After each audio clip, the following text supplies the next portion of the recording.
Bismillahirrahmanirrahim. Assalamualaikum warahmatullahi wabarakatuh. Alhamdulillahirabbil alamin. Wassalatu wassalamu ala asyrafil anbiya'i wal mursalin Muhammadin wa ala alihi wa ashabihi ajma'in, amma ba'd. Para ikhwan dan akhwat yang dirahmati Allah Subhanahu wa taala, puji syukur alhamdulillah Allah Subhanahu wa taala senantiasa memberikan kenikmatan, rahmat, karunia dan keberkahan kepada kita semua sehingga sampai detik ini Allah Subhanahu wa taala masih memberikan kita kenikmatan iman, kenikmatan Islam dan berbagai macam kebaikan. Dan untuk mengetahui bagaimana kedudukan kita di sisi Allah Subhanahu wa taala adalah kita melihat di manakah Allah Subhanahu wa taala menempatkan kita.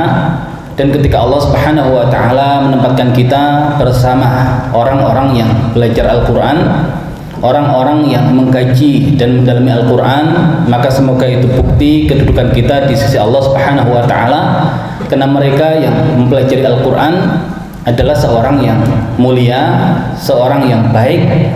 Dan kalau kita melihat di Al-Qur'an, ketika Allah Subhanahu wa taala mensifati dirinya dengan nama Al-Majid, Allah Subhanahu wa taala yang maha mulia, dan para ulama mengatakan Al-Majid, kemuliaan itu menggabungkan dua hal. Pertama, kemuliaan nasab, dan yang kedua, kemuliaan perilaku. Di Al-Qur'an Allah Subhanahu wa taala menyebutkan di kali pertama berkaitan dengan keluarga Nabi Ibrahim, yaitu Nabi Ibrahim, Sarah yang Allah Subhanahu wa taala berikan busyra dengan lahirnya Ishak, yang Allah menutup dengan innahu hamidum majid. Kenapa? Ya, karena Nabi Ibrahim adalah seorang yang punya nasab mulia. Ya, juga keluarga beliau juga demikian. Dan di samping itu akhlak yang ditunjukkan oleh keluarga Nabi Ibrahim juga akhlak yang mulia. Maka wajar ketika Allah Subhanahu wa taala menyebutkan dirinya dengan Al-Majid, maka seperti itu pula keluarga Ibrahim adalah keluarga yang majid, mulia dari sisi nasabnya, mulia dari sisi perilakunya. Kemudian di kali kedua ketika Allah Subhanahu wa taala menyebutkan Al-Majid, Dzul Arsyil Majid, pemilik arsy yang mulia. Dan kalau kita baca Dzul Arsyil Majidi, maka yang mulia adalah arsy-Nya. Tapi kalau Dzul Arsyil Majidu, maka Al-Majid adalah Allah Subhanahu wa taala selaku pemilik arsy. Tapi seakan Allah Subhanahu wa taala ingin menunjukkan kemuliaan arsy dibandingkan makhluk-makhluk yang lain. Karena arsy adalah makhluk yang paling agung, paling besar, dan arsy juga makhluk yang luar biasa yang punya kedudukan di sisi Allah Subhanahu wa taala. Maka wajar ketika Allah menyebut dirinya dengan Al-Majid, pembahasannya adalah tentang arsy. Dan ternyata Allah juga sifati Al-Qur'an dengan Al-Majid. Innahu laqur'anun majid fi lauhin mahfuz. Sesungguhnya dia adalah Al-Qur'an yang mulia, yang tersimpan di lauh mahfuz. Artinya apa? Artinya orang-orang yang ingin mulia secara nasab dalam arti yang sesungguhnya, orang-orang yang ingin mulia secara perilaku dan akhlak dalam arti yang sesungguhnya adalah mereka yang mendekatkan dirinya dengan Al-Quran. Karena Al-Quran itu majid, maka mereka yang mempelajari Al-Quran, yang mentadabburi Al-Quran, yang mendekatkan dirinya dengan Al-Quran, mereka juga majid, mulia nasabnya, karena mereka adalah ahlullahi wa khassatuh, keluarga Allah dan hamba-hamba khususnya. Dan secara akhlak, ya kita tahu mereka yang berakhlak Al-Quran, teladannya adalah Rasulullah Sallallahu Alaihi Wasallam. Ya, ketika beliau ditanya oleh, atau Bunda Aisyah ditanya tentang akhlak beliau, maka jawabannya adalah kana khuluquhul Quran, akhlaknya adalah Al-Quran. Dan ya kalau tadi doanya Tahlan, ya berharap kita semua menjadi keluarga Allah dan hamba-hamba khususnya. Maka memang kalau ingin mendapatkan yang demikian, ya semakin kita dekatkan diri kita dengan kitabnya Allah Subhanahu wa taala yang dalam hal ini adalah Al-Qur'an. Maka Allah itu Al-Majid, Al-Qur'an itu Al-Majid, dan semoga kita semua yang mendekatkan diri kita kepada Allah, kepada kalamnya, menjadi orang-orang yang mulia. Salawat serta salam semoga tetap tercurahkan kepada junjungan kita Nabi besar Nabi Muhammad SAW, juga kepada keluarga beliau, para sahabat beliau, dan seluruh umat beliau. Baik, insya Allah pada pagi hari ini kita akan melanjutkan tadabbur ya surat Al-Fatihah, surat yang paling agung di dalam Al-Quran, surat yang merangkum keseluruhan isi Al-Quran. Maka wajar ketika Allah Subhanahu wa Ta'ala memerintahkan kita minimal dalam sehari kita membaca surat Al-Fatihah sebanyak 17 kali ya dalam setiap rakaat salat kita. Terakhir pembahasan kita sampai di ayat yang kedua, Alhamdulillahirabbil alamin, dan ayat yang pertama menurut beberapa qiraah yang lain. Ya, jadi Alhamdulillahirabbil alamin, sebagian riwayat menjadikan ayat ini ayat yang pertama, di riwayat yang lain menjadikan ayat ini ayat yang kedua. Nah, kita sudah menjelaskan tentang makna alhamdulillah, dan kita juga sudah menjelaskan bagaimana Allah Subhanahu wa Ta'ala mengikatkan hubungan dirinya dengan hamba-hambanya dengan ikatan alhamdulillah, seakan apapun yang Allah Subhanahu wa Ta'ala takdirkan untuk kita, maka hamba yang mengenal Allah adalah hamba yang selalu mengucapkan dalam setiap kondisinya alhamdulillahirabbil alamin. Di dunia kita tidak tahu kebaikan dan hikmah di balik takdir yang Allah tetapkan, tapi yang ada di akhirat ketika Allah singkap rahasia di balik takdir yang Allah berikan kepada kita, maka ucapan yang diucapkan oleh ahli surga, wa akhiru da'wahum anilhamdulillahirabbil alamin. Ya, jadi mereka yang mengenal Allah pasti akan selalu berhusnudzon kepada Allah dan selalu hidupnya itu diikat dengan ikatan alhamdulillah. Kemudian sudah kita jelaskan makna Rabb, ya Allah Subhanahu wa Ta'ala sebagai Rabb kita. Dan mungkin saya tambahkan pembahasan berkaitan dengan Allah Subhanahu wa Ta'ala Ar-Rabb. Hubungan manusia yang paling dekat, yang pertama adalah hubungan manusia dengan Allah Subhanahu wa Ta'ala, dan yang kedua adalah hubungan manusia dengan orang tuanya. Makanya banyak hal dikaitkan antara Allah Subhanahu wa Ta'ala dengan orang tua. Ya, ketika Allah Subhanahu wa Ta'ala memerintahkan agar kita hanya menyembah Allah dan tidak menyekutukan Allah dengan yang lain, maka Allah lanjutkan wa bil walidaini ihsana, dan hendaklah kepada kedua orang tua dia berbuat ihsan, berbuat baik.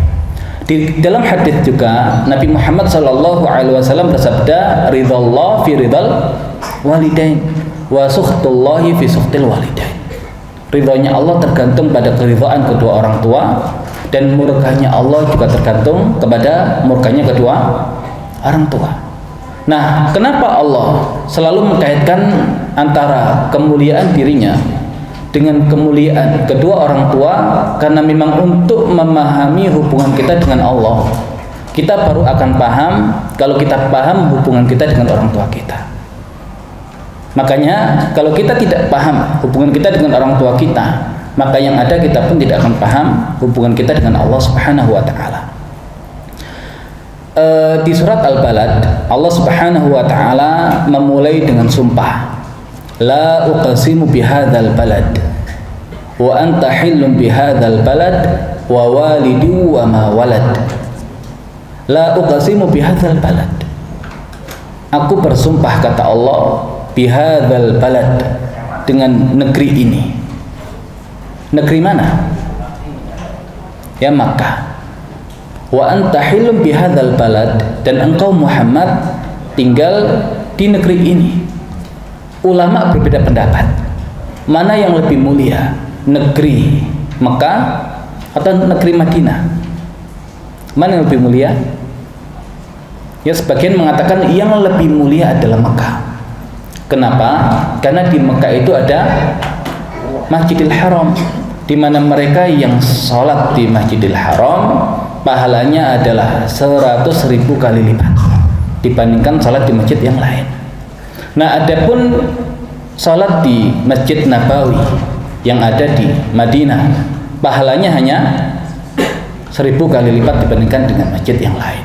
Artinya keutamaan Masjidil Haram lebih besar dibandingkan keutamaan Masjid Nabawi.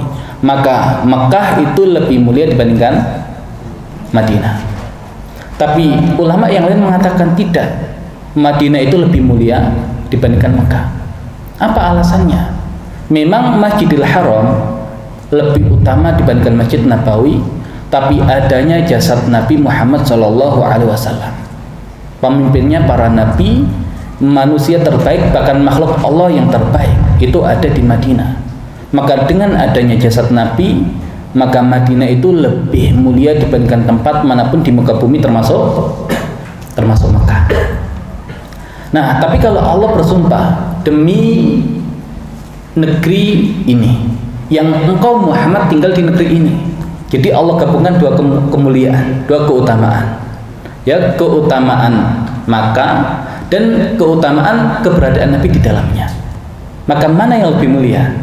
Maka yang di dalamnya ada Nabi dengan bagian negeri yang lain tidak ada yang bisa menandingi kemuliaan Mekah yang di dalamnya ada Nabi Muhammad SAW. Nah, kemudian setelahnya Allah bersumpah wa walidin wa ma walad, demi hubungan ayah dan anaknya, orang tua dan anaknya. Semulia itu hubungan orang tua dengan anak, sampai Allah Subhanahu wa taala jadikan sebagai sumpah. Yang sebelumnya Allah bersumpah dengan tempat yang paling mulia, yang di dalamnya ada manusia yang paling mulia. Nah, tidak mungkin Allah bersumpah dengan sesuatu kalau sesuatu yang Allah gunakan bersumpah itu tidak mulia, pasti mulia. Nah, hubungan orang tua dengan anak adalah hubungan yang luar biasa. Ya, kita mungkin tidak sanggup berkorban untuk orang lain. Tapi kalau untuk orang tua kita atau orang tua untuk anaknya, apapun bisa dikorbankan. Karena kedekatan yang luar biasa, hubungan yang luar biasa. Nah, ketika kita berharap kepada orang lain, maka harapan kita tidak sebesar kepada orang tua kita. Kadang kita merasa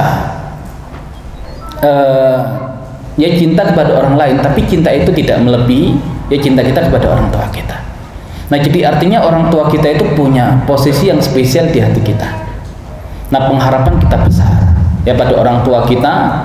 Kemudian husnudzon kita juga luar biasa kepada orang tua kita. Nah, namun kalau kita bandingkan antara Allah Subhanahu wa taala dengan orang tua kita, apakah orang tua kita itu yang menciptakan kita? Bukan. Siapa yang menciptakan kita? Allah. Yang memiliki kita apakah orang tua kita? Bukan. Yang memiliki kita adalah Allah. Yang memberikan rezeki kepada kita apakah orang tua kita? Bukan. Mereka hanya wasilah, hanya perantara saja, tapi hakikatnya yang memberikan rezeki adalah Allah. Nah, ketika kita meminta kepada orang tua kita, apakah seperti itu juga ketika kita meminta kepada Allah? Pengharapan kita, keyakinan kita untuk dikabulkan, apakah sama? Atau justru harapan kita pada orang tua lebih besar dibandingkan ketika kita meminta kepada Allah? Nah, kalau seandainya harapan kita ketika minta kepada orang tua kita sama dengan harapan kita ketika kita meminta kepada Allah, maka di situ kita sudah mensejajarkan Allah dengan orang tua kita. Itu sudah masalah. Dan lebih masalah lagi kalau pengharapan kita jauh lebih besar untuk orang tua kita dibandingkan kepada Allah Subhanahu wa taala. Kalau kita minta ke orang tua kita yakin pasti dikabulkan, kok kepada Allah nggak muncul keyakinan yang lebih besar? Nah, itu masalah. Nah, makanya Allah itu Rabb al-Alamin. Allah pencipta kita, Allah pemberi rezeki bagi kita, Allah pengatur setiap kehidupan kita. Nah, maka kenapa doa-doa di Al-Quran kebanyakan menggunakan panggilan Rabb? Rabbana hablana min azwajina, Rabbana la tuzigh qulubana. Dan doa-doa yang lain menggunakan kata Rabb. Bahkan ketika Nabi Musa berdoa, Rabbish rahli sadri wa yassir li amri wahlul 'uqdatam min lisani yafqahu qawli. Rabbish rahli sadri. Tulisan Rabbinya panjang atau pendek?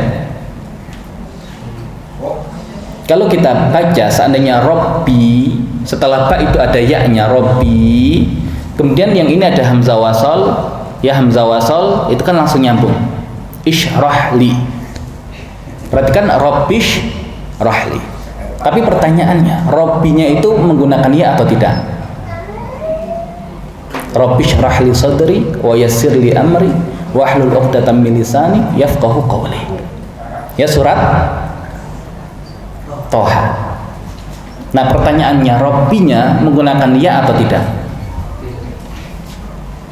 Ya, dia tidak menggunakan ya. Sama kalau kita berdoa, Rob biasanya kan Rabbi zidni ilma warzuqni fahma. Tapi kalau di Al-Quran, Rabbi panjang atau pendek? Rabbi zidni atau Rabbi zidni ilma? Rabbi atau Rabbi? Panjang atau pendek? Pendek. Ya, jadi ketika memanggil Allah Subhanahu wa taala dalam doa, yang di situ ada ya-nya, Rabbi, wahai Rabbku, di Al-Qur'an ya-nya dihilangkan. Untuk apa? Seakan tidak ada pemisah antara seorang hamba dengan Allah dalam permintaan itu. Nah, ya sama. Ya, kita dengan Allah itu tidak ada pemisah. Maka siapapun tidak boleh memisahkan antara kita dengan Allah dalam hal permintaan. Ya, termasuk jangan sampai orang tua kita itu menjadi hijab antara kita dengan Allah. Ya, ketaatan kita kepada orang tua kita karena taatnya kita kepada Allah. Tapi kalau kemudian orang tua kita bahkan memerintahkan kepada yang dilarang oleh Allah, maka la ta'ata li makhluqin fi ma'siyatil khaliq. Nah, itu masalah doa. Ya, jadi kalau kita berdoa harusnya pengharapan kita jauh lebih besar kepada Allah, melebihi keyakinan kita ketika kita minta kepada kedua orang tua kita. Ketika ada seorang anak meminta sesuatu kepada orang tuanya, kemudian oleh orang tuanya permintaan itu tidak dikabulkan, kira-kira apakah karena orang tuanya tidak baik? Kenapa? Ya, karena orang tuanya itu ingin yang terbaik untuk anaknya. Ya, kenapa kita bisa berhusnudzon kepada orang tua di saat ketika kemudian ada seorang meminta kepada Allah, ya kemudian ternyata belum Allah kabulkan, maka terkadang muncul pikiran macam-macam. Ya, Allah tidak sayang, Allah tidak mau mengabulkan. Ya, kalau kita sanggup husnudzon pada orang tua kita, harusnya ya husnudzon kita kepada Allah Subhanahu wa taala jauh lebih besar.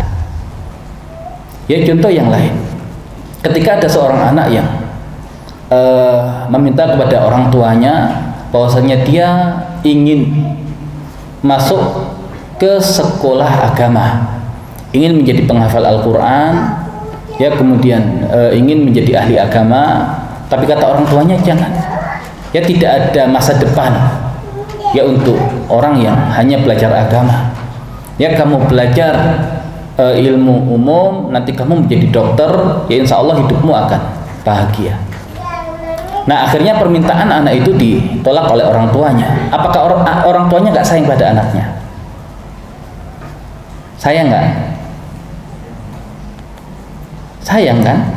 Ya, hanya sayangnya orang tua kadang tidak dibarengi dengan ilmu, sehingga niat baik orang tua berkaitan dengan permintaan anak kadang justru hasilnya bukan kebaikan untuk anak, ya, tapi sesuatu yang justru menjadi keburukan bagi anak.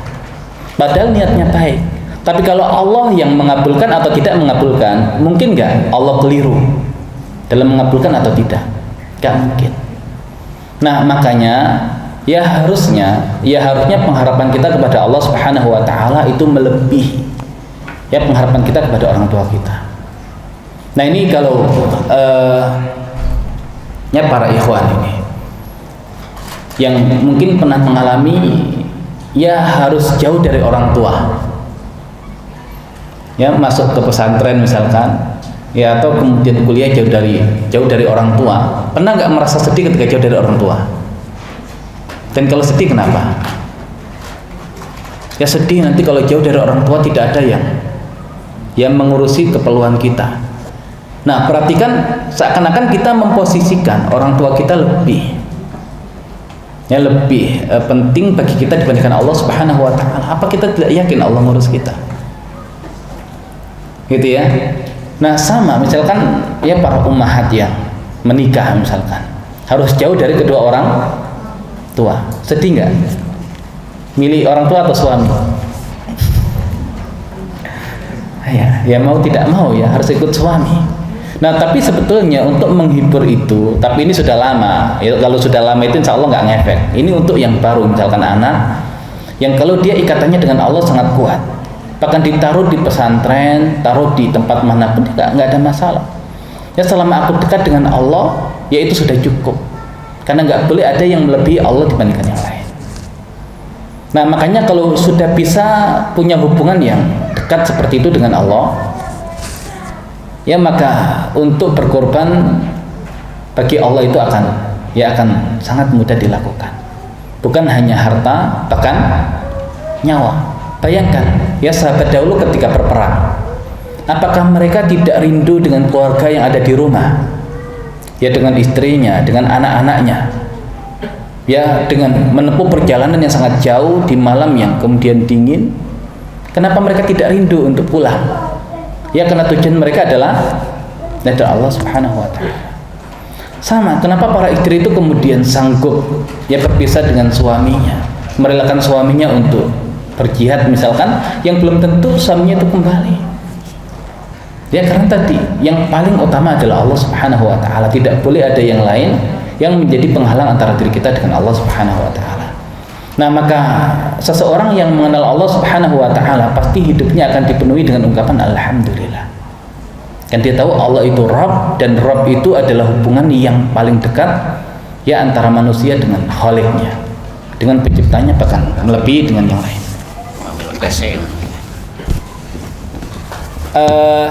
Yaitu berkaitan dengan Allah Subhanahu wa taala Ar-Rabb ya, dan Al-Alamin. Apa artinya Al-Alamin? Bisa diangkat dulu saja. Ya udah. Ya Al-Alamin dari kata alam. Alam, ulama mengatakan kullu ma siwallahi wal alam. Setiap yang selain Allah itu alam. Ya setiap yang selain Allah itu alam. Manusia alam. Kemudian jin alam. Malaikat alam. Ya, tumbuhan, binatang semuanya alam. Jadi kullu ma siwallahi wal alam. Setiap yang selain Allah itu adalah alam. Nah, kalau kita belajar bahasa Arab, ya kalau kita belajar bahasa Arab, alam itu bisa dijamakkan menjadi dua. Ada awalim, ya jamak taksir.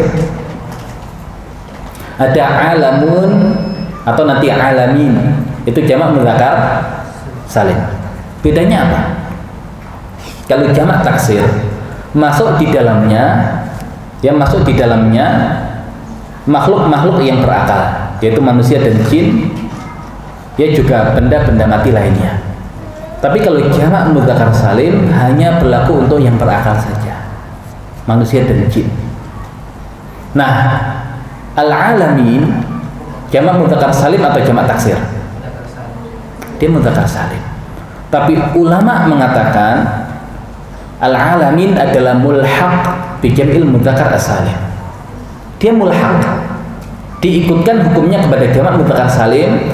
Tapi kenapa ulama mengatakan mulhaq? Karena benda-benda yang lain yang tidak berakal ya dimasukkan ke dalam makna al-alamin. Jadi Allah itu Rabbul Alamin, Rabb semesta alam. Bukan hanya manusia, tapi benda-benda yang lainnya juga. Tapi sebagian mengingkari pendapat itu. Seandainya Allah ingin memasukkan benda-benda yang tidak berakal, kenapa tidak Allah gunakan jamak taksir? Alhamdulillahi Rabbil Awalin. Jelas masuk di dalamnya manusia, jin dan benda-benda yang lain. Kenapa harus menggunakan jamak mudzakkar salim? Nah, sehingga sebagian mengkaitkan kalau alhamdulillahirabbil alamin di satu riwayat tadi menjadi ayat yang pertama. Berarti kalau di ayat pertama berarti pembuka mushaf Al-Qur'an. Kalau penutup mushaf Al-Qur'an apa? Apa ayat yang menjadi penutup mushaf Al-Qur'an? Minal jinnati wan nas. Dan apa korelasi antara alhamdulillahirabbil alamin, kata al-alamin, dengan minal jinnati wan nas? Maka al-alamin di situ adalah jin dan manusia. Nah, sehingga lihat bagaimana adanya qiraah yang berbeda. Itu masing-masing mengandung sebuah makna dan faedah yang luar biasa. Kalau kita mengikuti qiraah yang menjadikan bismillahirrahmanirrahim menjadi ayat pertama Al-Fatihah, berarti korelasinya dengan apa? Dengan wahyu yang pertama kali turun, Iqra bismi rabbikal ladzi khalaq, yang dahulu kita bahas. Kalau kita menjadikan alhamdulillahirabbil alamin sebagai ayat yang pertama, berarti nanti al-alamin kita kaitkan dengan penutup mushaf Al-Qur'an, yaitu minal jinnati wan nas. Ya, kita tidak mengingkari memang Allah adalah pencipta semuanya. Allah Rabb untuk alam semuanya. Tapi surat Al-Fatihah nanti tema besarnya adalah tentang ibadah. Iyyaka na'budu wa iyyaka nasta'in. Dan yang Allah berikan taklif ibadah dari makhluk-makhluknya adalah jin dan manusia. Ya, Adz-Dzariyat ayat yang ke-56, wa ma khalaqtul jinna wal insa illa liya'budun.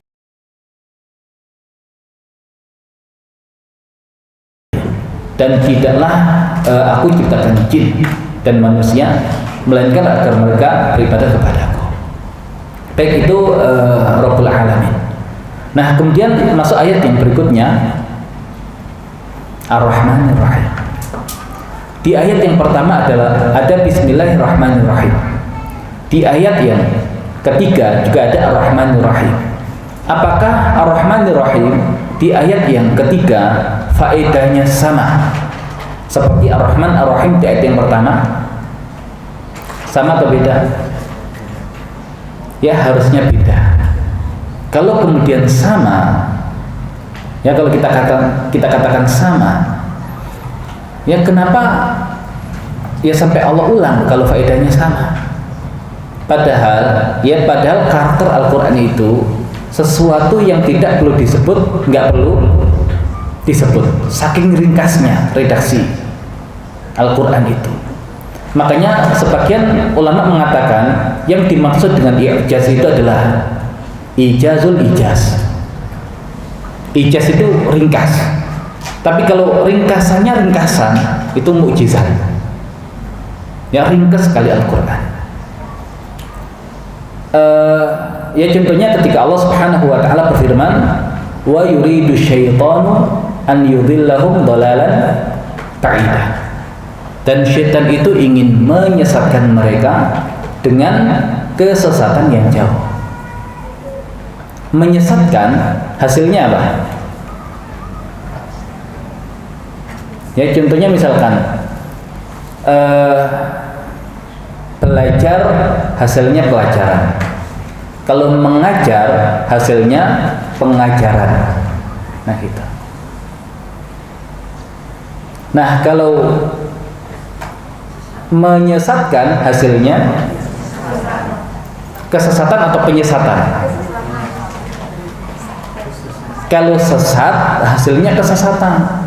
Kalau menyesatkan hasilnya penyesatan.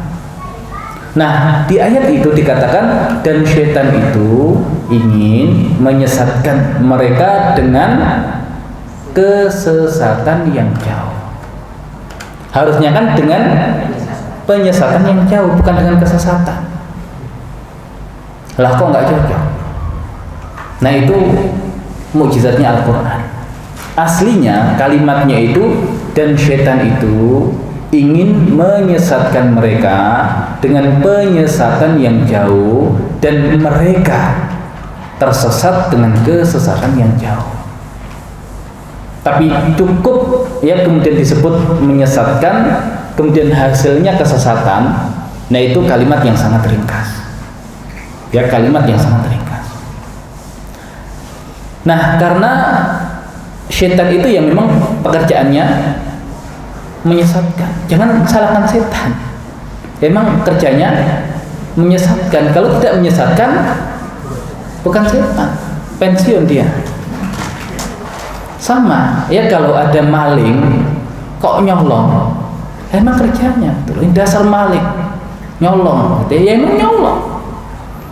Ya maksudnya ya salah malingnya gitu loh. Tapi kalau kemudian ya kita menyalahkan kenapa sih maling itu kok nyolong, ya memang pekerjaannya nyolong. Ya jadi salahkan dia kenapa jadi maling, gitu. Tapi jangan salahkan kenapa maling itu kok nyolong. Ya karena itu pekerjaannya. Nah, kalau setan itu menyesatkan, masalah nggak bagi kita? Nggak masalah kalau kita tidak tersesat, ya kan? Ya justru yang jadi masalah itu kalau setan menyesatkan dan kita pun akhirnya tersesat. Nah makanya Allah itu menjelaskan wa yuridu syaitanu an yudhillahum. Itu proses awalnya, setan yang menyesatkan, tapi hasilnya dhalalan ba'ida, mereka sesat sendiri dengan kesesatan yang jauh. Karena kalau manusia tersesat itu, setan nggak mau disalahkan. Ya setan itu nggak mau disalahkan. Ya makanya di surat Ibrahim apa kata setan? Innallaha wa'adakum wa'dal haqq. Sesungguhnya Allah membuat janji kepada kalian dengan janji yang benar.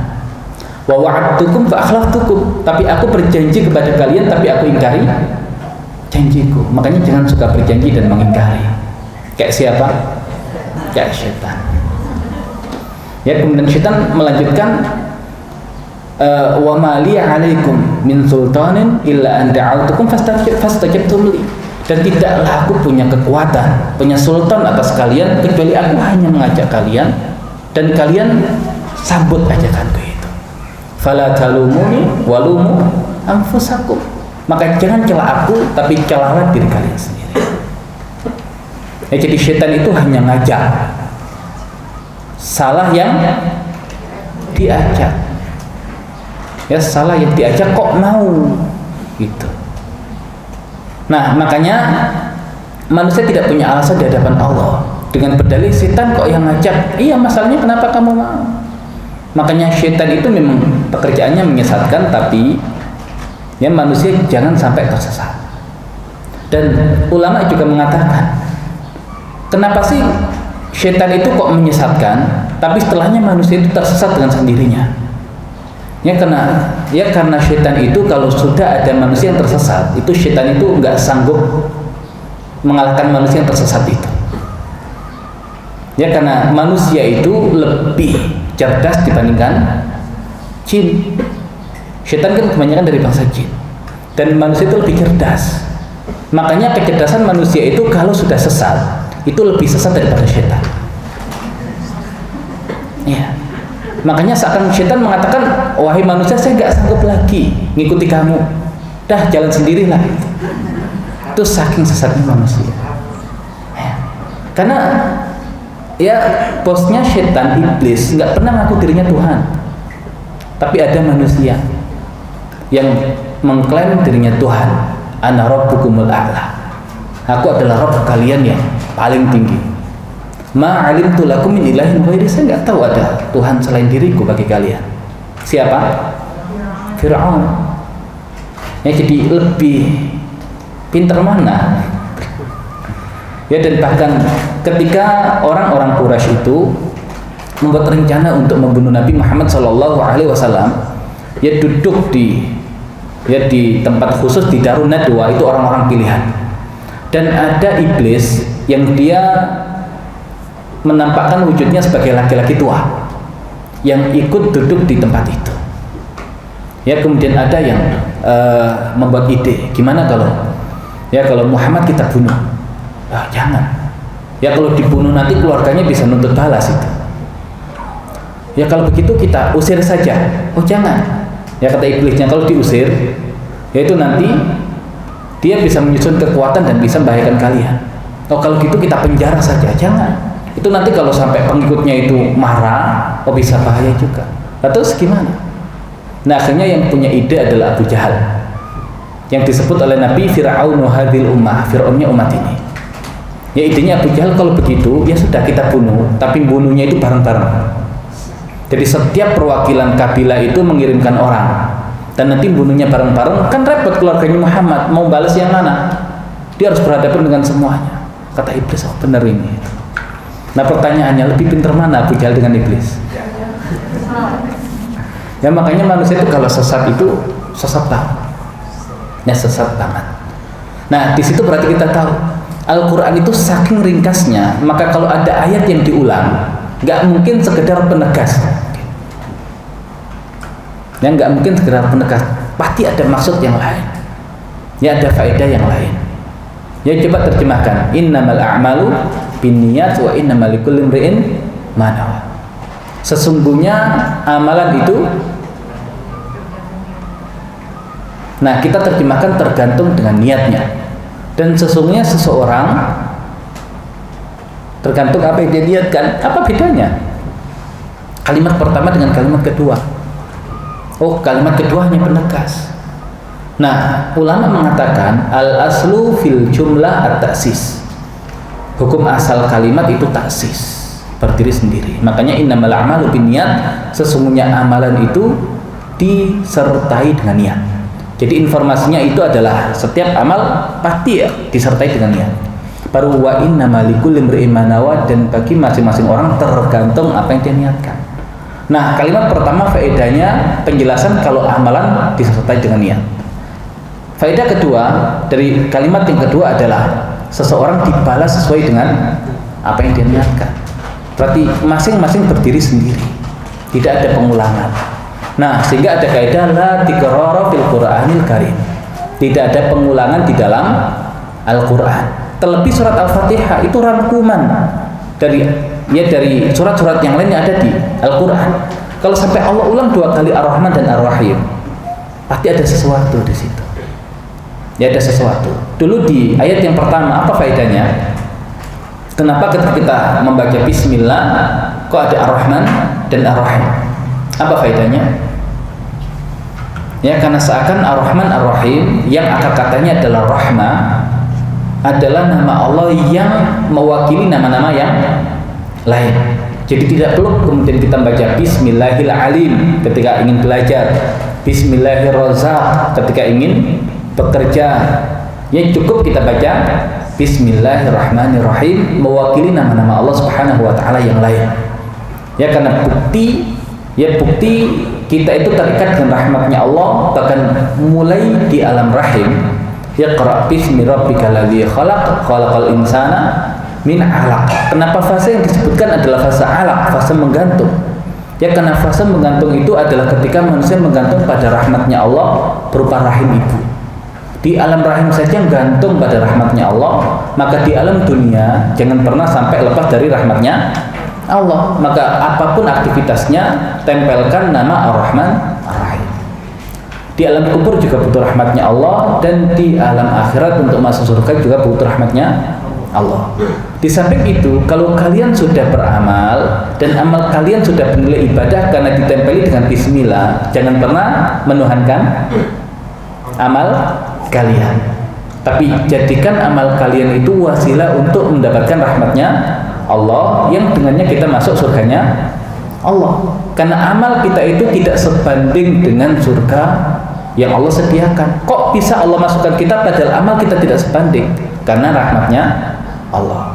Ya sehingga kita tidak merasa diri kita itu adalah seorang yang pasti masuk surga dengan amal kita, atau kita memvonis orang lain pasti masuk surga, pasti masuk neraka gara-gara amalnya.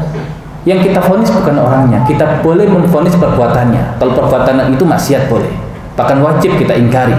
Tapi nggak boleh kemudian kita mengatakan, oh itu ahli neraka.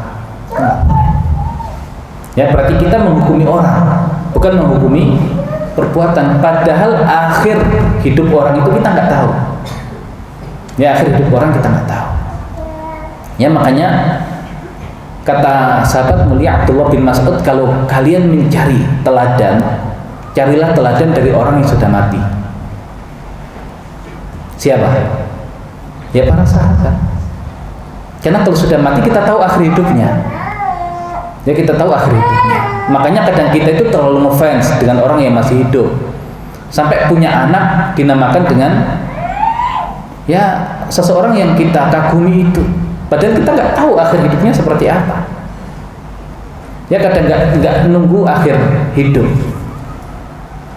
Ya 5 tahun ini kita mengagumi seseorang.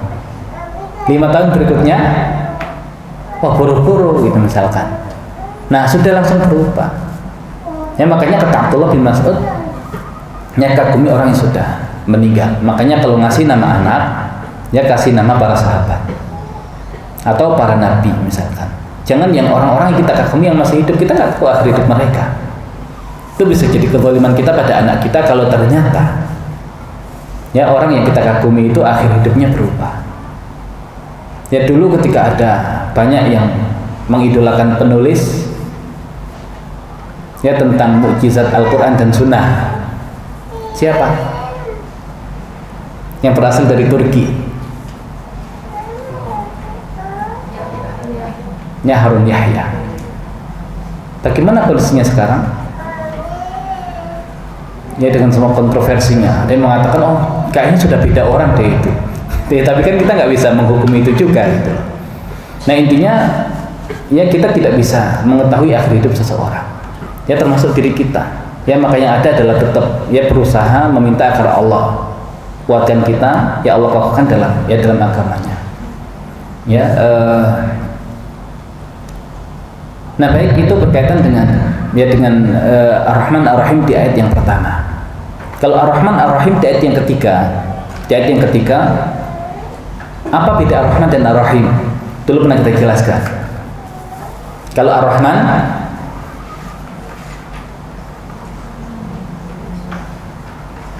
ya kalau Ar-Rahman rahmatnya untuk semuanya katanya begitu.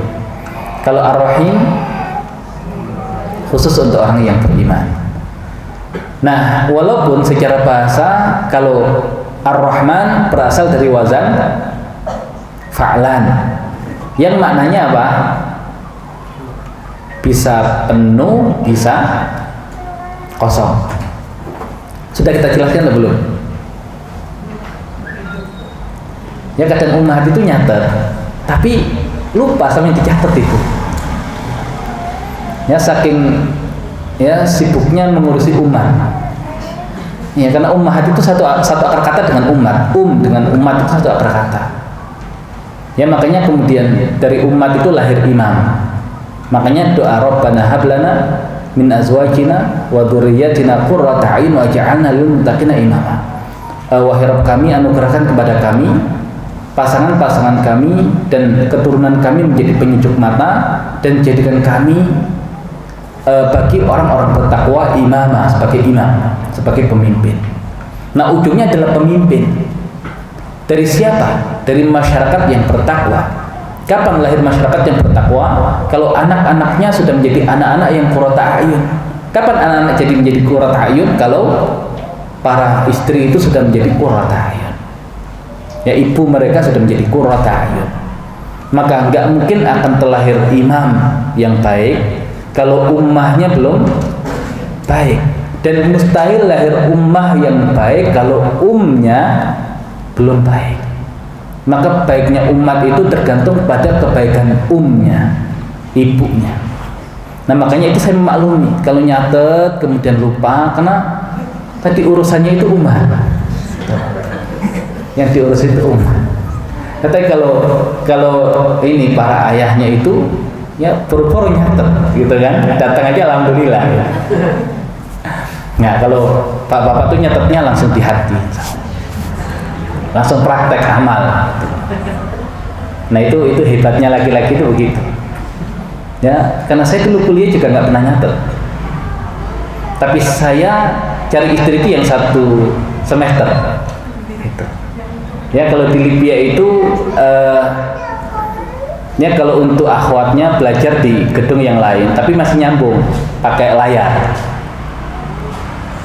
Ya, kemudian dosennya itu ngajar di tempat yang ikhwannya. Nah, saya cukup dengerin, saya berusaha memahami. Nah, istri yang nyatet. Ya, nanti kalau ujian saya tinggal lihat catatannya. Saya paham, dia nggak paham. Ya, dia punya catatan, saya juga bisa baca catatannya. Itu kan, nah itu hebatnya laki-laki itu. Gitu. Ya, jadi saya husnudzonnya, walaupun nggak nyatet di sini, ya tapi nanti di rumah baca catatan istrinya. Ya, makanya kalau begitu tambahkan catatan hutang sekalian di situ. Tadi belanja belum dibayar di gitu. Nah, sudah belum kita jelaskan? Ya, Rahman wazannya fa'lan, Rahim wazannya fa'il. Makanya ini uniknya bahasa Arab. Makanya sulit kita mendalami Al-Quran dengan detail kalau terkendala dengan bahasa Arab. Makanya kenapa di surat Yusuf Allah berfirman, Inna anzalnahu Qur'anan Arabiyyan la'alakum ta'qilun. Sesungguhnya kami menurunkan Al-Quran itu dengan bahasa Arab. Agar apa? Agar kalian berakal. Ya, jadi kalau belum bisa bahasa Arab, sulit untuk ya mendalami. Bukan nggak bisa, sulit. Nah, makanya kita perlu belajar ini kan. Nah, wazan fa'lan ya dalam bahasa Arab maknanya dua, bisa penuh banget, bisa kosong banget. Contohnya ketika saya pagi tadi belum sarapan. Kalau pagi belum sarapan, kira-kira jam segini apa yang terjadi? Lapar. Nah, apa bahasa Arabnya lapar dalam bahasa Arab? Ja'i'. Ya, kalau ju' itu rasa laparnya. Kalau orang yang lapar, ja'i'un, ja'i'. Nah, kalau dari kemarin saya belum sempat makan sampai sekarang. Nah, perhatikan perut saya kan kosong banget, nggak ada isinya. Nah, itu namanya jaw'an. Jaw'anu, rahmanu, jaw'anu, fa'lanu. Nah, itu satu akar kata. Kalau ja'i'un itu biasa, lapar biasa. Nah, kalau kemudian saya makan, ya makan 3 centong. Ya, tapi kapasitas perutnya itu 10 centong. Nah, tapi kan sudah lumayan kan? Ya, sudah kenyang lah itu. Ya, sudah kenyang. Ya, kenapa kan kata Nabi itu makan itu untuk sekedar menegakkan tulang punggung. Kalau nggak bisa, yang maksimal sepertiga untuk makanan, sepertiga untuk minuman, sepertiga untuk udara. Nah, itu kan kalau kapasitasnya 10, 3 udah cukup lah itu. Ya, kalau ditambahin koma itu nggak bisa 1, nanti jadi 4 lebih. Nah, saya kenyang. Apa bahasa Arabnya kenyang? Ya, syabi'. Syabi' orangnya. Ya, orangnya syabi'. Tapi kalau tadi kapasitasnya 10, saya kasih 11 centong. Penuh dan meluap-luap itu sampai di tenggorokan nggak bisa masuk. Namanya apa? Syab'an. Ya, syab'an. Makanya Nabi Musa ketika mendatangi kaumnya dan ternyata kaumnya sedang menyembah patung anak sapi. Wa raja'a Musa ila qaumihi ghadbana asifa. Ghadban. Apa artinya ghadban? Marah yang marahnya itu meluap-luap, penuh.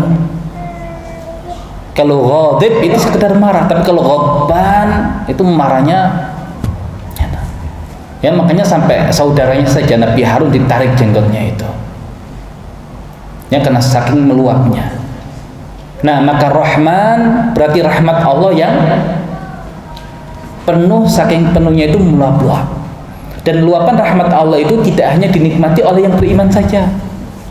Bahkan yang tidak beriman pun mendapatkan luapan rahmat dari Allah Subhanahu wa taala. Jadi ceritanya begitu. Kenapa Rahman itu berlaku untuk semuanya? Bukan ujuk-ujuk berlaku untuk semuanya, tapi karena maknanya itu penuh dan meluap-luap. Ya, saking penuh dan meluap-luapnya sampai yang mendapatkan curahan rahmatnya bukan hanya orang beriman saja, tapi yang tidak beriman pun mendapatkan rahmatnya Allah Subhanahu wa taala. Nah, kemudian pertanyaannya, kalau saya tadi yang makan 11 centong itu sampai perut itu penuh, kira-kira apakah saya besoknya masih butuh makan lagi atau selamanya nggak butuh makan? Ya kalau mati sih nggak butuh makan kan, kesel gitu. Tapi kalau masih hidup, besoknya butuh makan nggak? Ya. Nabi Musa yang marah itu, yang meluap-luap, apakah kemudian tetap marahnya kayak begitu? Atau bisa hilang? Bisa hilang. Nah, berarti wazan fa'lan adalah pola yang maknanya tidak permanen, maknanya tidak tetap. Berarti Allah Subhanahu wa ta'ala Ar-Rahman, apakah selama-lamanya? Tidak. Di mana? Di dunia saja. Kan rahmat Allah bagi orang-orang kafir, ya kan hanya di dunia saja kan? Nah, ya, karena dia bersifat sementara. Ya bisa dipahami makna Rahman. Ya kadang kita itu sukanya ujungnya, tapi prosesnya nggak tahu. Ya padahal yang namanya penuntut ilmu itu harus tahu proses. Ya kalau ada orang yang suka wisata kuliner, ya bahkan dia punya ya rumah makan favorit, makan 10 tahun di situ, tapi suruh bikin makanan yang dia sukai, nggak bisa dia. Padahal 10 tahun loh nongkrong di situ makan. Ya kenapa? Karena hanya menunggu hasil. Tapi kalau ada anak magang di situ, ya sepekan saja magang belajar bagaimana cara masaknya, bisa nggak menghasilkan masakan yang sama seperti yang dimasak di situ? Bisa. Nah itu bedanya mereka yang belajar menuntut ilmu dengan yang siap menerima hasil akhir. Makanya biasanya kajian itu seperti orang yang makan di restoran atau orang yang makan di restoran. Nggak tahu, kalau ummahat ketika mengkaji ilmu itu, ikut kajian majelis taklim, itu seperti orang yang makan di restoran atau orang yang makan di restoran. Suka yang mana, makan atau makan? Ya kalau makan berat, ya dia disuruh-suruh kan, loh, disuruh motong ini, disuruh. Tapi kalau tinggal makan kan nggak mungkin disuruh-suruh sama kokinya kan, oh, disediakan saja. Lah kebanyakan ya majelis taklim itu isinya makan di restoran. Artinya pas 10 tahun tapi nggak jadi pinter-pinter, karena dikasih saja akhirnya, nggak pernah diajari prosesnya. Nah saya pengen ya kita itu makan, nah gitu. Makanya saya jelaskan prosesnya, nah agar ya suatu saat itu ya bisa menjelaskan kepada yang lain. Ya bukan ini maknanya begini loh itu, tapi kayak gimana prosesnya? Ya pokoknya begitu. Gitu. Ya dia bisa jadi komentator, enak banget ini makanannya mantap gitu. Ya tapi bahannya gimana, prosesnya dia nggak tahu. Ya berarti kalau sekarang disuruh menerangkan makna Ar-Rahman, kok bisa Ar-Rahman itu ya untuk semua makhluknya Allah, beriman atau tidak beriman? Ya gimana? Karena dia ikut pola fa'lan yang artinya bisa kosong, bisa penuh. Dan kalau penuh itu meluap-luap, saking luapan rahmat Allah itu luar biasa, sampai-sampai yang tidak beriman pun mendapatkan rahmatnya. Tapi apakah selamanya? Tidak, ya dia hanya sementara. Di mana? Di dunia saja. Nah, adapun Rahim itu wazannya fa'il, fa'ilun. Nah, wazan fa'ilun artinya itu tetap. Ya artinya tetap. Kalau ada seseorang yang dari kecil itu ganteng, ya kita menyebutnya dia itu jamilun. Tapi dia itu sebetulnya nggak ganteng, tapi gara-gara pakai baju baru terlihat ganteng. Bahasa Arabnya apa? Jamilun, yang panjang jimnya. Ya kalau jamilun dia aslinya nggak ganteng, tapi saat itu terlihat ganteng. Kalau jamilun memang dasarnya ganteng dia, permanen gantengnya itu.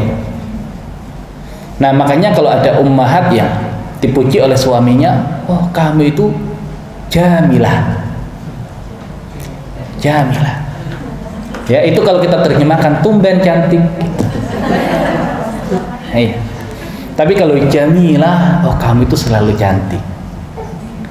Ya, jadi panjang pendek pengaruh pada makna. Nah, makanya kenapa sama Dahlan kok dikoreksi itu kalau baca Al-Quran panjang pendeknya salah, itu maknanya bisa geser gitu loh. Ridho nggak dipanggil jamilah, lumayan daripada nggak dipanggil sama sekali, gitu kan? Nah, itu begitu. Jadi ya kalau ada seseorang dia biasanya itu nggak pernah dia itu kasihan sama orang lain, kok tiba-tiba dia merasa kasihan. Nah, bahasa Arabnya apa? Rohim.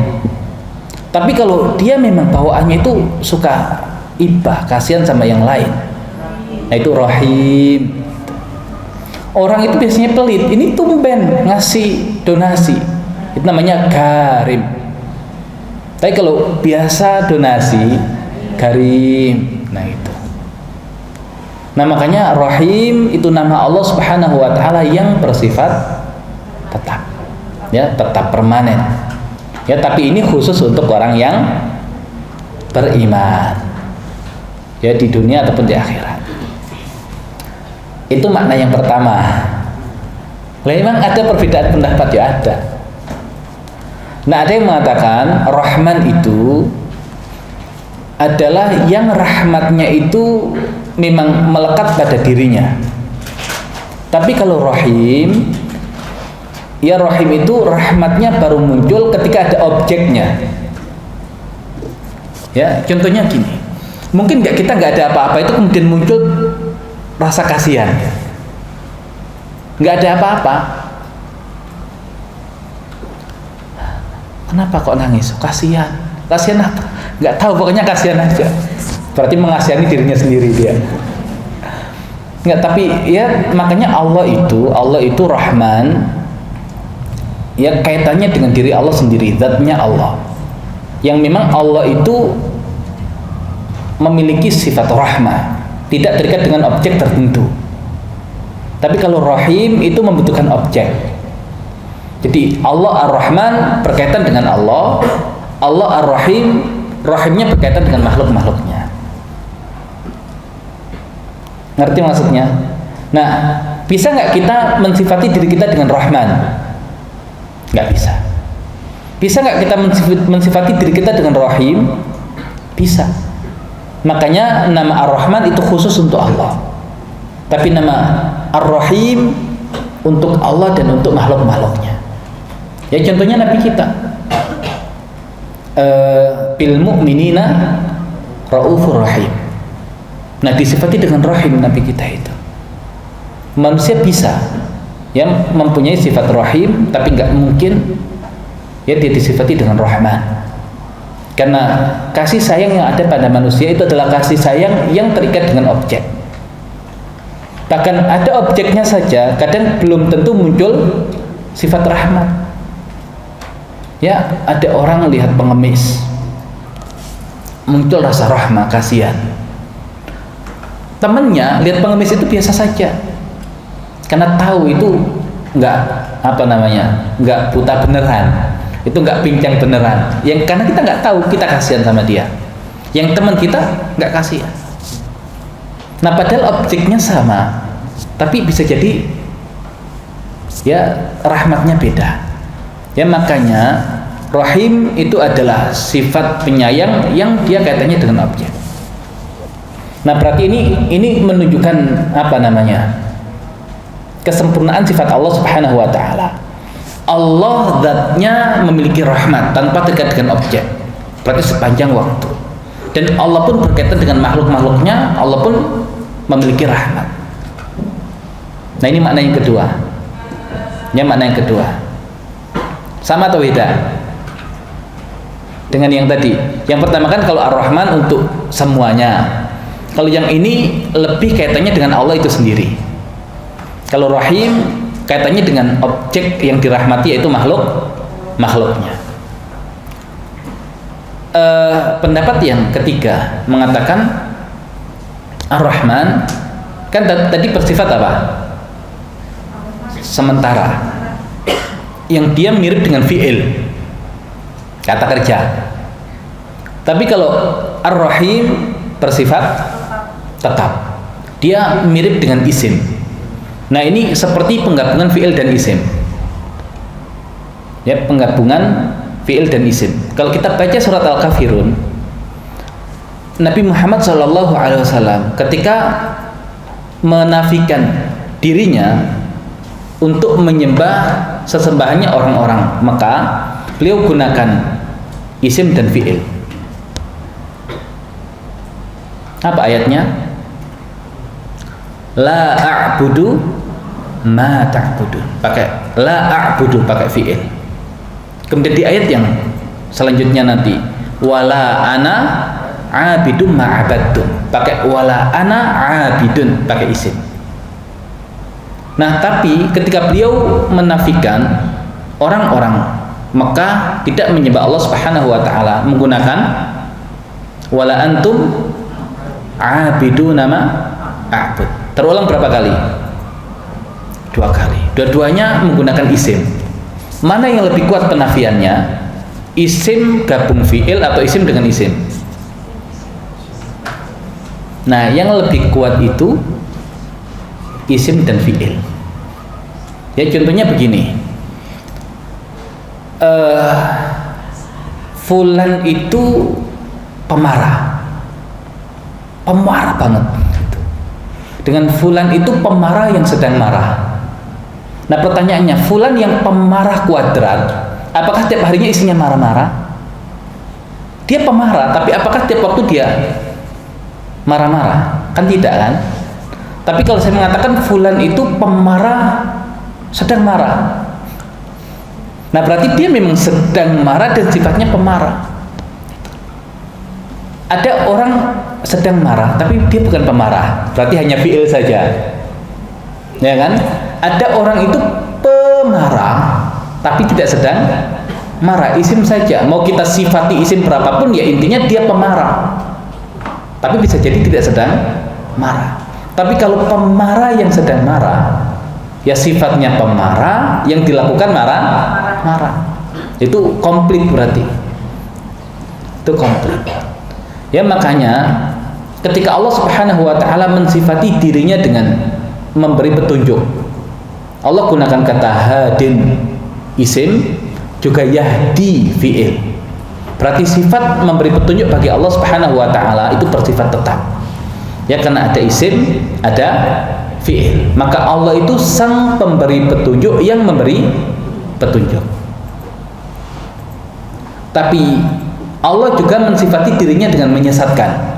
Tapi Allah ketika menunjukkan dirinya menyesatkan tidak pernah menggunakan isim, hanya pakai fi'il. Berarti Allah itu menyesatkan tapi bukan penyesat. Allah itu menyesatkan tapi bukan penyesat. Tapi untuk syaitan Allah kasih dua.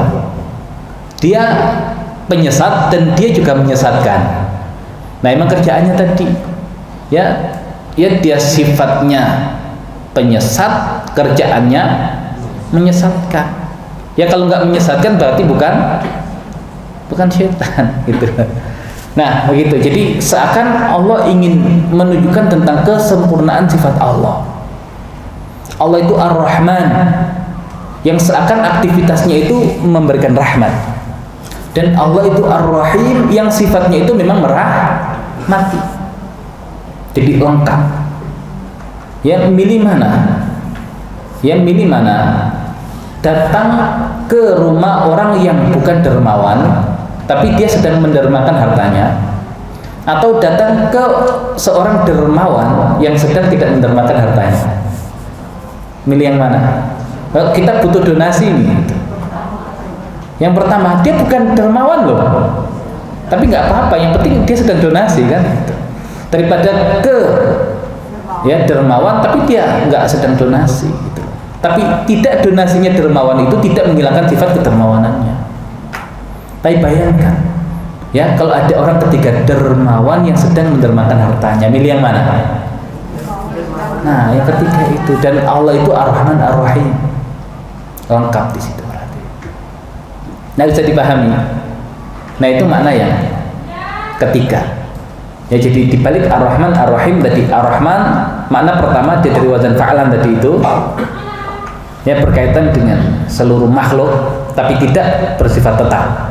Kalau Ar-Rahim bersifat tetap tapi hanya untuk orang beriman. Kemudian makna yang kedua, Ar-Rahman itu berkaitan dengan zatnya Allah yang memang yang memiliki sifat rahmat tanpa terikat dengan objek tertentu.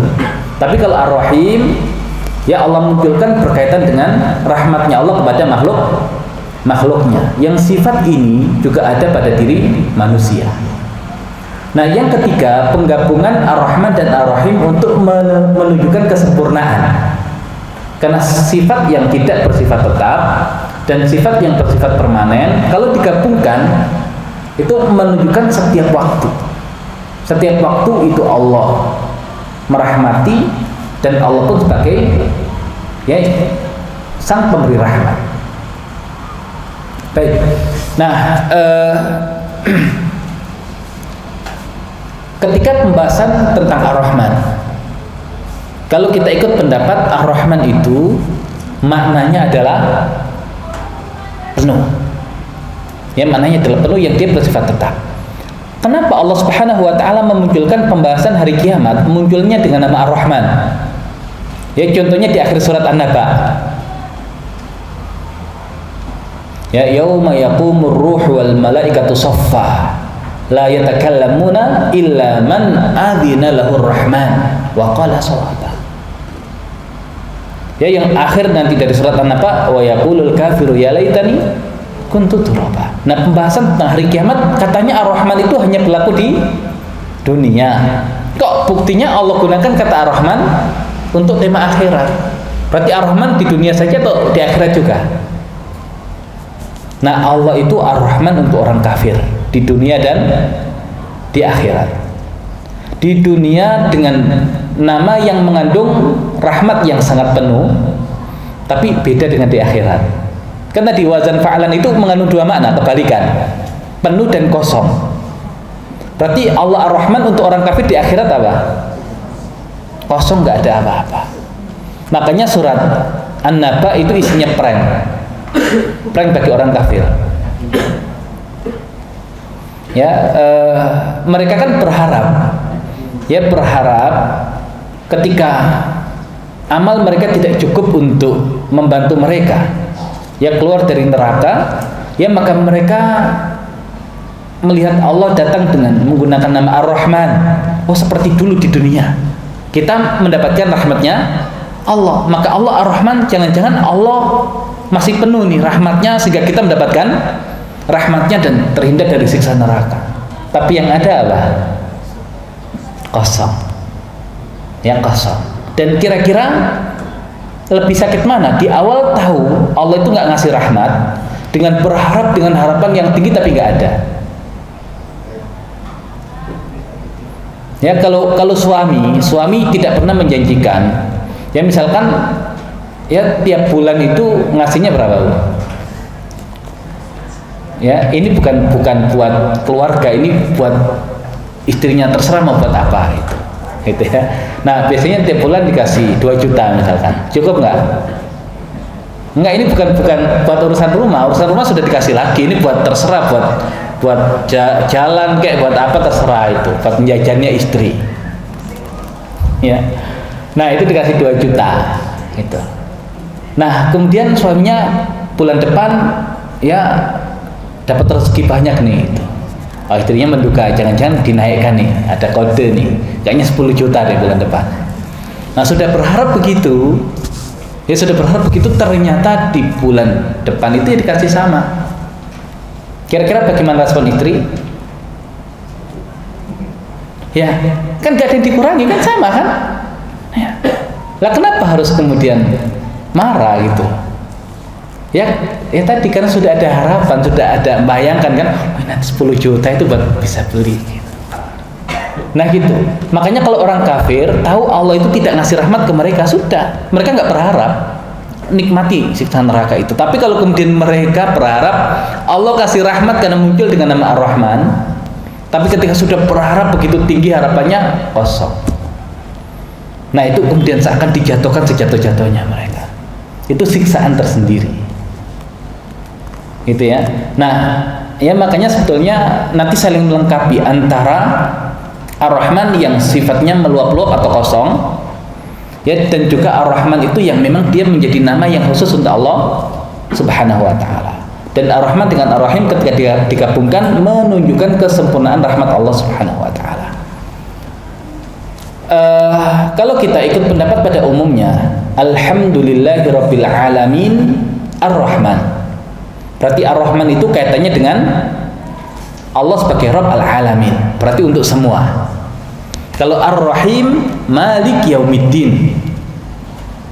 Ya, Ar-Rahim itu ya kaitannya dengan Allah sebagai pemilik hari pembalasan. Kapan? Hari kiamat. Hanya untuk orang beriman. Nah, sebagian mengartikan seperti itu. Yang benar yang mana? Ya, kalau semuanya tidak bertentangan, berarti al-jam'u aula minat tarjih. Menggabungkan semua makna itu lebih utama dibandingkan kita milih salah satu. Kalau semuanya tidak bertentangan, ya sudah, berarti itu adalah makna yang terkandung di setiap kata yang ada di Al-Fatihah. Baik, Ar-Rahman Ar-Rahim. Rahmat Allah ada dua. Rahmat yang bersifat khusus dan rahmat yang bersifat umum. Rahmat Allah yang bersifat umum, Allah kasih ke semua makhluknya. Tapi rahmat Allah yang bersifat khusus hanya Allah kasih kepada orang yang beriman, orang-orang yang baik. Pertanyaannya, Allah beri kita rahmat nggak? Ya, insya Allah di dunia Allah beri kita rahmat. Tapi jenis rahmat apa yang Allah kasih ke kita? Rahmat yang bersifat umum, yang sama seperti rahmat yang Allah berikan bahkan kepada orang kafir, atau rahmat yang bersifat khusus. Nah, kadang ini yang perlu kita deteksi. Jangan-jangan rahmat yang Allah berikan kepada kita itu rahmat yang bersifat umum, bukan karena sayangnya Allah kepada kita. Berarti belum aman posisi kita. Ya, contohnya begini. Orang tua, dia memiliki 2 orang anak. Satunya taatnya luar biasa, satunya itu bandelnya luar biasa. Tapi sebagai orang tua kan wajib memenuhi kebutuhan anak-anaknya. Kedua orang itu dikasih kebutuhannya. Tapi apakah sama pemberian orang tua kepada anak yang pertama dengan anak yang kedua? Enggak. Ya, bisa jadi yang pertama karena tadi dia anak yang baik, ngasihnya itu dengan penuh kelembutan. Tapi yang kedua sekedar kasih. Nah, sama-sama dikasihnya, ya tapi beda. Nah, yang Allah kasih ke kita yang mana kira-kira? Nah, itu lagi-lagi kembalinya ke kita. Kalau kita kok kemudian taat kepada Allah, kemudian Allah berikan rahmat kepada kita, nah semoga itu adalah rahmat yang bersifat khusus. Tapi kalau kemudian kita maksiat juga dikasih kok sama Allah, nggak apa-apalah, terus lanjut saja maksiatnya. Nah, itu hati-hati yang begitu. Itu rahmat yang bersifat umum, yang jangan-jangan itu istidraj. Itu loh. Ya, makanya perlu kita menaikkan level rahmat yang kita dapatkan. Dari rahmat yang bersifat umum menjadi rahmat yang bersifat khusus, yang itu hanya diberikan kepada orang-orang yang taat kepada Allah Subhanahu wa ta'ala. Baik, kemudian kalau Allah itu Ar-Rahman dan Ar-Rahim, Ar-Rahman tidak bisa kita tiru. Tapi apakah kita bisa meniru nama Allah Ar-Rahim? Bisa atau tidak? Bisa. Bahkan kalau perlu kita, ya sebagai konsekuensi iman kita kepada Allah Ar-Rahim, kita jadikan sifat itu ada dalam diri kita. Ya, makanya Allah Subhanahu wa taala ketika berfirman di surat Al-Isra, walillahil asmaul husna fad'uhu biha. Bagi Allah Subhanahu wa taala nama-nama yang indah, fad'uhu biha. Sebagian mengartikan maka berdoalah dengan menyebut nama itu. Berarti kalau kita doa ya Rahman ya Rahim, kemudian minta ya Hayyu ya Qayyum, kemudian baru minta. Nah, itu fad'uhu biha. Serulah Allah dengan menggunakan nama-nama Allah yang indah. Tapi sebagian yang lain mengartikan walillahil asmaul husna, dan bagi Allah nama-nama yang indah, fad'uhu biha. Ya, panggil Allah dengan cara apa? Dengan mensifatkan sifat-sifat yang baik itu dalam dirimu, seakan Allah membersamaimu dengan sifat-sifatnya itu. Nah, ini kebersamaan yang bersifat khusus. Ya, dengan cara apa? Mensibghah diri kita dengan sifat-sifat Allah Subhanahu wa taala. Ya, nama Allah itu ada dua. Ada yang sifatnya jamal, keindahan, ada yang sifatnya jalal, kemuliaan. Nah, mana yang bisa kita sibghahkan dalam diri kita, yang jamal atau yang jalal? Kalau al-mutakabbir itu al-jalal, al-jabbar itu al-jalal. Gak bisa kita ambil. Itu kesempurnaan untuk Allah, tapi maksiat untuk makhluk. Boleh nggak kita sombong, menjadi orang yang sombong, mutakabbir? Nggak boleh. Tapi untuk Allah itu kemuliaan. Tapi bagi kita nggak boleh. Bahkan siapa yang kemudian dia sombong, seakan ya dia menantang Allah Subhanahu wa taala dengan itu nggak boleh. Tapi kalau jamal, contohnya Allah itu rahim, berarti kita juga harus jadi rahim. Makanya Rasulullah itu seorang yang rahim, ya, seorang yang rahim. Nah, rahimnya Rasulullah ditunjukkan dengan apa? Dengan kelembutan. Makanya orang yang mengimani Allah Ar-Rahim adalah orang yang pribadinya itu lembut.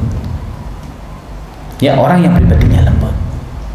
Ya, di surat Ali Imran Allah Subhanahu wa taala berfirman, "Fa bima rahmatin minallahi lintalahu." Disebabkan karena rahmat Allah, maka kamu menjadi lemah lembut. Ya, jadi muslim itu pasti lemah lembut. Ya. Nah, ya kepada siapa kita lemah lembut? Ya, siapapun. Bahkan kepada orang kafir lemah lembut.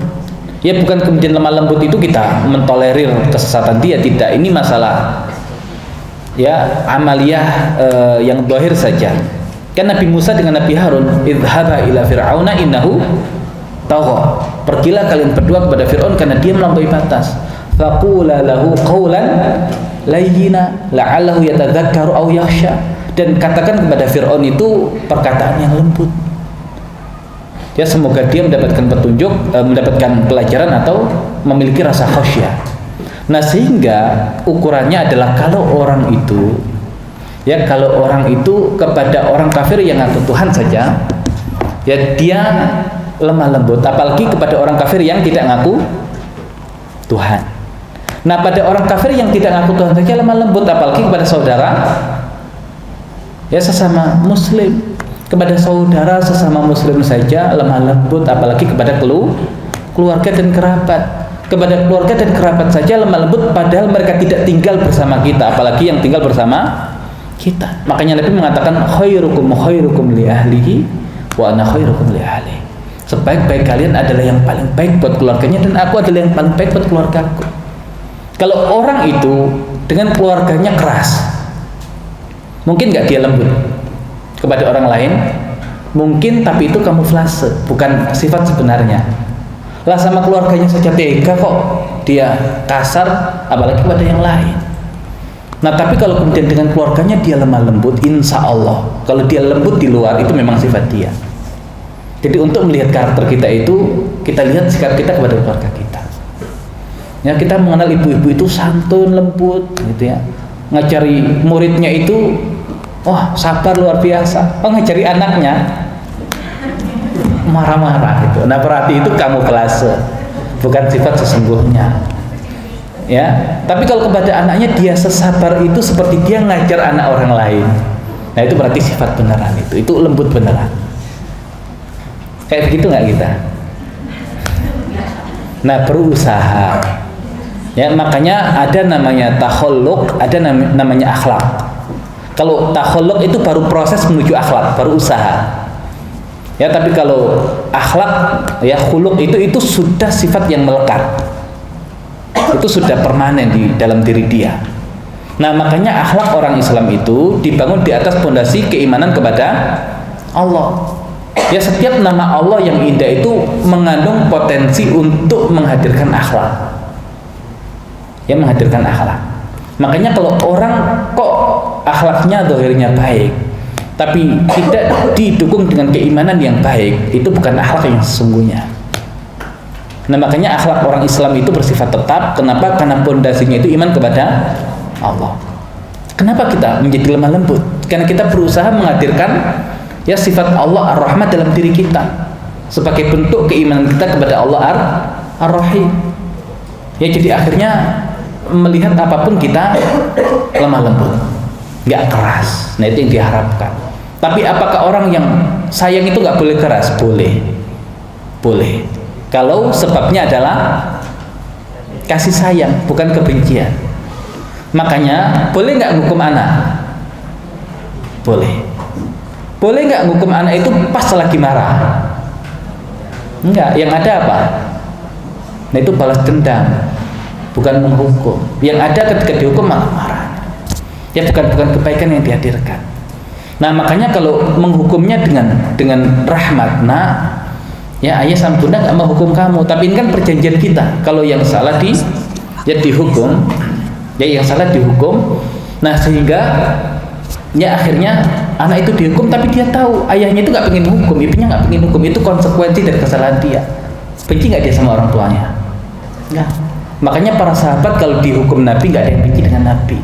Kok anak kita hukum kok benci sama kita? Nah berarti kita tidak ya ketika menghukum itu dengan penuh rahmat. Tapi yang ada tadi sebel luar biasa kan, apapun bisa melayang gitu. Nah ya semoga keimanan kita kepada Allah Ar-Rahim ya yang dengannya kita berharap Allah berikan rahmat secara khusus, menjadikan kita pribadi yang lemah lembut, yang khususnya ya untuk keluarga kita. Dan itu kalau bisa kita lakukan, insya Allah di luar pun ya kita bisa lemah lembut kepada orang lain. Baik, ya demikian barangkali yang bisa kita jelaskan ya berkaitan dengan tadabbur surat Al-Fatihah ayat yang ketiga, Ar-Rahman Ar-Rahim, yang sentuhannya berbeda dengan Ar-Rahman Ar-Rahim di ayat yang pertama. Karena la tikrar fil Qur'anil Karim, dan insya Allah nanti kita bahas ayat yang keempat di pertemuan yang berikutnya. Wallahu a'lam bishawab. Dikembalikan ke pembawa acara. Alhamdulillah, sebentar dosa tadi ilmu yang sangat bermanfaat. Kemudian kepada ibu-ibu atau bapak-bapak silakan jika ada pertanyaan langsung saja angkat tangan dan sebutkan pertanyaannya. Nah, dari ibu-ibu mungkin ada yang mau bertanya.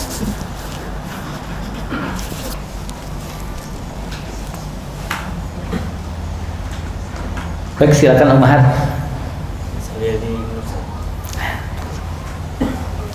Kalau enggak, Pak Isa silakan. Ya, silakan. Berkenaan dengan Ar-Rahman di dunia, untuk orang non Islam atau orang kafir, yang tentu dia ada kebaikannya selama di dunia. Apakah dia dengan rahmatnya Allah itu bisa mendapatkan hidayah dari Allah untuk kembali? Iya. Baik. Allah Subhanahu wa taala, ya Allah itu Maha Adil. Ya Allah itu Maha Adil. Ya walaupun keadilan Allah, ya keadilan Allah ya pertama berkaitan dengan petunjuk, itu Allah tahu siapa yang memang mengharapkan petunjuk. Jadi ini kaitannya bukan masalah baik atau enggak baik. Ya walaupun bisa jadi kebaikan seseorang itu menjadikan Allah ridho sehingga Allah memberikan dia petunjuk, ada yang seperti itu. Tapi biasanya ketika Allah berikan itu memang dalam dirinya dia ingin mencari petunjuk. Makanya asal orang itu ya walaupun orang kafir, dia berusaha mencari kebenaran, Allah tunjukkan nggak? Pasti Allah tunjukkan, pasti. Ya bahkan Salman Al-Farisi kalau kita pelajari itu biografinya kan, ya dari Persia kok tiba-tiba sampai bisa masuk Islam itu prosesnya panjang itu. Tapi kenapa bisa sampai Allah sampaikan dia ke Madinah dan beriman? Karena memang ada keinginan untuk mencari kebenaran, Allah tunjukkan. Tapi kalau orang kafir, dia tidak ada niatan untuk mencari kebenaran, ya dia pokoknya nggak mau tahu agama saya sekarang yang paling benar. Nah itu sulit itu mencari, ya Allah berikan kebenaran sulit. Dan itu tidak hanya berlaku untuk orang kafir saja, ya untuk orang beriman, ya insya Allah kita semua beriman. Tapi apakah cara beragama yang paling benar adalah yang kita pilih sekarang, itu tergantung kita. Makanya kalau kemudian di kita kan banyak kelompok misalkan, Ya insya Allah kalau nggak bertentangan dengan syariat nggak ada masalah gitu loh. Ya kemudian kalau kita ikut salah satu kelompok, kemudian kita mengatakan ini kelompok ini yang paling benar nih, pokoknya saya nggak mau tahu, ini yang paling benar. Ya selamanya dia akan berada di situ. Ya bisa jadi itu nggak benar pun dia akan ada di situ. Tapi kalau ya Allah tolong tunjukkan saya kebenaran. Ya Allahumma annal haqqa haqqan warzuqna tiba'ah. Ya Allah tunjukkan kami yang hak itu hak dan berikan kami kemampuan untuk mengikutinya. Nah suatu saat akan Allah bimbing kita menuju ya sebuah jalan beragama yang itu insya Allah mantapkan hati kita. Yang itu bisa jadi kita ikut kelompok ini, nanti ganti kelompok ini lagi. Bukan salah tidak, tapi kita mencari ke tahapan yang ya insya Allah paling baik di antara kelompok-kelompok itu. Ya asal tidak ada dalam diri kita pokoknya ini yang terbaik. Tapi yang ada ya Allah tunjukkan saya yang paling baik. Sehingga kita terus menambah keilmuan kita, berusaha, nah itu akan Allah tunjukkan. Ya makanya akan menjadi fanatik buta kalau seseorang itu tidak berniat mencari kebenaran, tapi mencari pembenaran. Ya sekarang orang sulit membedakan kebenaran dengan pembenaran. Yang tahu hanya dirinya sendiri. Benar enggak? Ya kita ikut kelompok ini karena ini yang kita anggap benar, atau jangan-jangan kita nutup mata tapi mencari pembenaran untuk itu. Ya jadi terus menuntut ilmu kita, minta petunjuk kepada Allah, insya Allah akan Allah tunjukkan kepada kebenaran. Ini masalah keadilan. Ya keadilan Allah berkaitan dengan petunjuk. Tapi kalau kebaikan, ketika ada seseorang yang tadi pokoknya saya maunya hanya agama saya, misalkan nggak mau agama Islam, tapi dia baik. Ya contohnya misalkan Abu Thalib pamannya Nabi, baik nggak dia? Oh sama Nabi baik luar biasa. Dia membela muslimin juga, bahkan ketika muslimin diboikot, dia menyediakan tempat untuk pemboikotan itu, tempat tinggal bagi muslimin. Tapi sejak awal dia tidak ingin mendapatkan petunjuk, ya tidak Allah kasih gitu loh. Tapi apakah kemudian Allah sia-siakan kebaikan Abu Thalib? Nah ini kaidah ulama buat kaidah, kalau ada orang non muslim, orang kafir, kok dia berbuat baik kepada makhluknya Allah yang lain, bisa jadi Allah balas di dunia, bisa jadi Allah balas di akhirat. Walaupun balasan dari Allah itu tidak bisa mengeluarkan dia dari neraka. Abu Thalib dengan kebaikannya, apa balasannya? Ya kata Nabi, kalau bukan karena syafaatku maka dia masuk ke neraka yang sangat dalam. Tapi karena syafaatku maka dia dimasukkan ke dhahdahi jahannam, ya neraka yang dangkal, ya dimana kaki belum tersentuh neraka itu, otak sudah mendidih. Ya tapi itu sudah ringan gitu loh, karena kebaikan dia. Nah ulama menjelaskan kalau ada orang kafir kok baik, ya jiwa sosialnya tinggi tapi kafir, bisa jadi Allah balas dengan rezeki yang lancar bagi dia, disukai banyak orang, kemudian yang lain itu balasan di dunia. Intinya kebaikan dia tidak pernah Allah sia-siakan, ya pasti Allah balas. Nah kalau seandainya belum Allah balas di dunia, di akhirat bisa jadi Allah kurangi azab untuk dia, walaupun tidak bisa mengeluarkan dia dari neraka, karena orang kafir kekal di neraka. Nah jadi ada dua hal, ya ada kebaikan, ya dan ada keinginan mencari petunjuk. Tapi biasanya kalau ada orang yang berusaha mencari petunjuk dan dia orang baik, itu cepat prosesnya. Ya para penyihir, atau para penyihir yang berhadapan dengan Nabi Musa, kok bisa mereka ini yang justru mendapatkan keimanan itu? Ya ulama mengatakan paginya itu adalah ya ahli sihir, ya sorenya sudah menjadi para syuhada. Ya nah ulama mengatakan karena ada kebaikan, ya karena ada kebaikan pada diri para penyihir itu. Apa kebaikannya?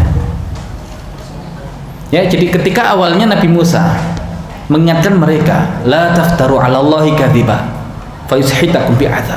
Ya jangan pernah kalian buat kebohongan atas nama Allah, maka kalian akan dihukum oleh Allah. Itu pecah. Mereka pecah di dalamnya itu. Nah, kemudian yang tetap ingin melawan Nabi Musa, yaitu agak berubah sikapnya. Ya, mereka mengatakan imma an tulqiya wa imma an nakuna awwala man. Ya, apakah kamu yang mau lempar duluan Musa atau kami yang lempar duluan nih? Dan Imam Fakhruddin Ar-Razi dalam tafsir beliau mengatakan gara-gara adabnya penyair ini kepada Nabi Allah, gitu ya. Allah kasih petunjuk sama dia. Jadi gara-gara kebaikan dia, ya dengan beradab kepada Nabi Musa. Padahal ini kan momennya momen pertarungan, nih, masih ngasih tawaran. Siapa yang duluan? Mau lempar duluan silahkan. Nah, ya karena kebaikan itu yang menjadikan Allah ridho, maka Allah berikan petunjuk kepada mereka. Ya makanya jangan pernah meremehkan amal baik sedikit pun. Kita nggak tahu amal mana yang menjadikan Allah ridho. Ya tapi intinya kalau ada kebaikan dan ada keinginan mencari kebenaran, itu cepat sekali Allah tunjukkan kepada kebenaran itu. Nah ini bagian dari rahmat Allah Subhanahu Wa Taala. Wallahu a'lam bishawab. Ya, Ibu, ada lagi? Silakan Ibu jika ada yang bertanya.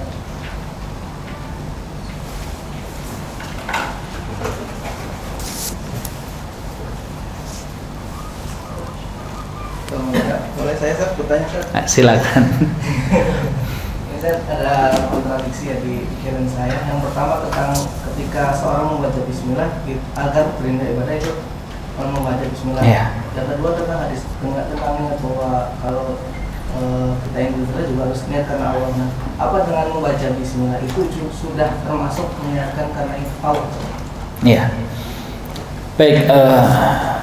Ya masalah niat ini kan sesuatu yang mahalnya itu fil qalb, di hati. Di hati atau di jantung?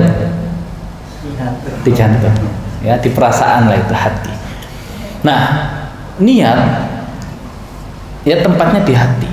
Tapi nanti dia bisa dilafalkan dengan lisan. Walaupun yang dianggap adalah yang ada dalam hati. Kalau seseorang melafalkan sebuah niat tapi beda dengan apa yang ada dalam hatinya, mana yang dianggap niat? Lisannya atau hatinya? Hatinya. Ya, jadi lisan itu tidak bermanfaat kalau hatinya tidak ada niatan itu. Nah itu pertama. Nah sehingga ketika seseorang baca basmalah misalkan, Bismillahirrahmanirrahim, tapi hatinya nggak niat apa-apa itu. Nah apakah sudah tergolong niat di situ? Nah makanya kalau masalah niat hati harus hadir. Nah kalau kemudian kita ingin agar amal kita ini ikhlas karena Allah, ya berarti minimal di hati kita ketika kita baca Bismillah itu memang kita mengikhlaskan itu karena Allah. Nah niat itu kan ada dua. Ada niat yang menjadi pembeda antara adah dengan ibadah. Kalau basmalah maksudnya di mana? Maksudnya di niat antara adah dan ibadah. Ya kalau kita kemudian makan, itu kan adah kita. Kalau dengan kita baca basmalah, kita meniatkan agar makan kita itu menjadi ibadah. Tapi ada niat itu yang membedakan antara satu ibadah dengan ibadah yang lain. Salat maghrib misalkan beda niatnya dengan salat asar. Ya kalau kita Bismillahirrahmanirrahim, kok ya tadi saya nggak niat salat maghrib sih, cuma baca Bismillah saja, sah nggak salat maghrib saya? Nah ini beda lagi kasusnya. Ini niat untuk membedakan satu ibadah dengan ibadah yang lain. Berarti harus kita ta'yin sedang salat apa kita, walaupun itu tempatnya di dalam hati, ya yang tidak perlu untuk dilafalkan. Ya talafut bin niyah. Ya talafut bin niyah sebagian ulama mengatakan sunnah, itu mazhab Syafi'i. Mazhab yang lain mengatakan tidak disyariatkan. Ya ini khilafiyah saja. Jadi kalau nggak mau mentalafutkan nggak apa-apa. Ya nggak usah menyalahkan yang talafut, tapi yang talafut juga jangan menyalahkan yang tidak talafut. Ini masalah fikih saja, masalah furu' saja. Tapi kalau al-jahru bin niyah hukumnya apa? Al-jahru bin niyah hukumnya bid'ah. Ulama sepakat. Apa bedanya talafut bin niyah dengan al-jahru bin niyah?